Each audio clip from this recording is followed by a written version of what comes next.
Welcome back everybody, time for part 2 of the fire cards. First we have Razorwire Totem, clearly a limited only card and not that great even in limited. Basically it's a 3-cost 1/1 quick draw exalted, so it's kind of a bad +1/+1 quick draw sort of weapon. Sure, you have the option to sort of buff it before it dies and stuff like that, but all in all I think it's pretty underwhelming. Even in limited it doesn't seem like a particularly good card. Next we have Cinder Dragon, the 4-cost 0/4 Totemite. Your dragons and treasure troves cost 1 less, which is kind of weird also because it costs 4, so it doesn't even ramp you into a lot of dragons. Like Eclipse Dragon doesn't really get ramped by this, only like the 6+ dragons really. Not very impressive. On Entomb you create and draw a Cinder Dragon, which is also not that exciting. It's just a 6-cost 4/4 flyer, so even in limited this seems pretty meh, I would say, and in constructed it's unplayable. Next we have Galai, Shaft-Cast Listener.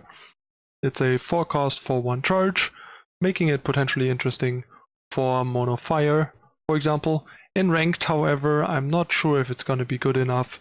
Just a little too fragile and doesn't line up that well.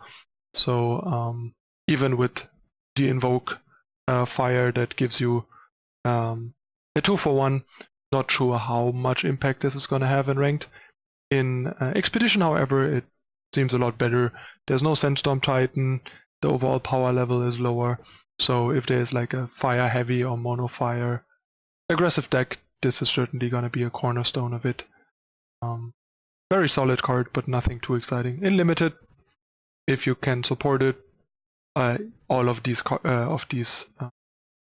invoke cards of the cycle are going to be pretty good because they are solid bodies that can run away with the game and are 2/1s at the very least.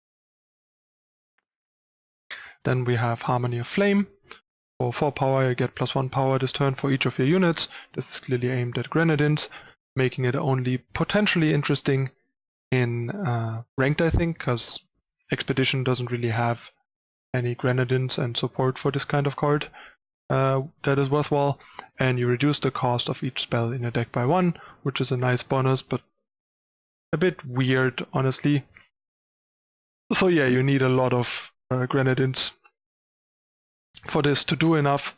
Sure, technically, if you have 4 units, it's a 0-cost spell that makes all other spells in your deck 1 cheaper, but that's not even that good, so I have a hard time seeing this card being playable in any format, limited included.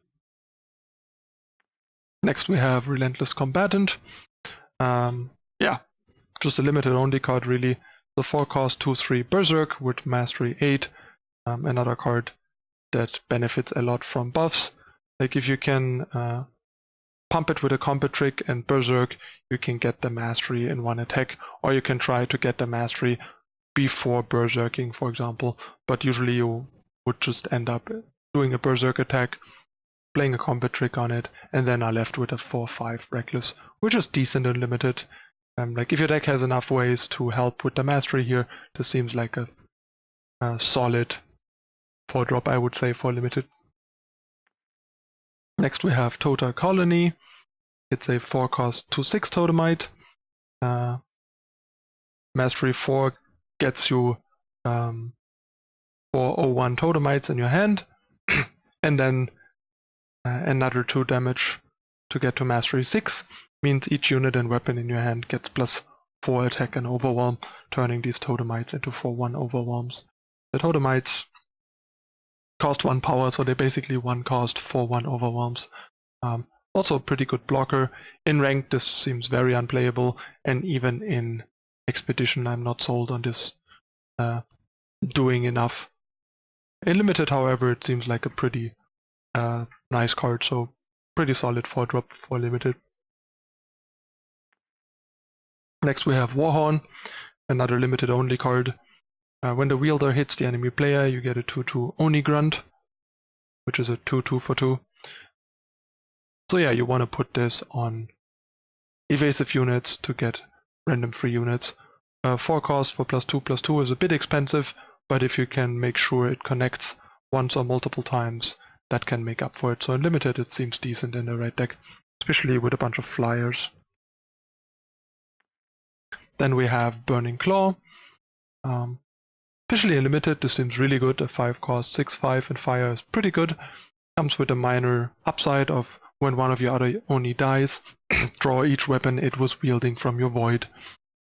In constructed, however, I don't see this making it in either of the formats. There's a bit higher chance in expedition Onis, but I don't think they're even going to be good enough, so I doubt this is going to be relevant. Then we have Dramatic Exit. I think the card's very overcosted, even in limited. You give one of your units +4 attack and Exalted, and at the end of turn you sacrifice it. So yeah, I don't think the card is playable in any format really, including limited.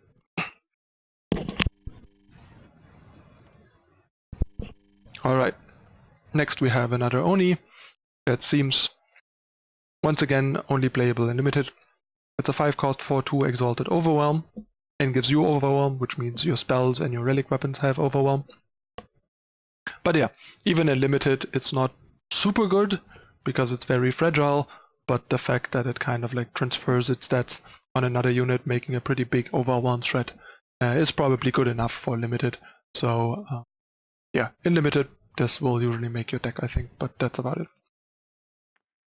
Then we have Living Mountain, another limited only card, 5 cost 4/4, and the turn you play it, it gives another one of your units +2/+2 and Overwhelm. So even in limited I think this is kind of underwhelming. The summon effect's not that strong, the stats are pretty small for a 5-drop, so more of a filler, I guess, curve dropper as a one-off, like in an aggressive deck maybe to push through damage. Nothing exciting. Next we have Slayer's Edge, another card that seems mostly relevant in limited and probably in expedition due to lack of better relic weapons. On summon you draw a treasure trove for each different name among dragons, so that also requires you to have a bunch of dragons, but this might make it into like a dragon mid-range deck as a one-off for the dragon weapons tutor, for example, because it's just an okay removal that can draw you a card or two. Nothing exciting. In limited, however, it's a totally fine card to play, especially if you have a couple of dragons. In ranked, it's way too weak. Next we have Skyfire Hell, 7 cost 7/4 flying, and on summon each of your units deals 1 damage to the enemy player. Nothing exciting. Not constructed playable in any format really. In limited, it's a decent 7-drop. 7 is a lot for health, isn't that much for a 7-drop, but 7 attack flyer is still pretty good and dealing some extra damage. So seems like a solid curve topper in limited. Then we have Stone Smelt Dragon, a 7 cost 5/5 flying, which is why I think the card is probably too weak in constructed, even with the summon kill all enemy relics, given that there aren't that many relics usually, and the card is just too expensive and too small for what it does, so I don't think it's realistically gonna make it in constructed usually. In limited, however, it's obviously a nice threat. And as last card we have Spear of the Dying Sun.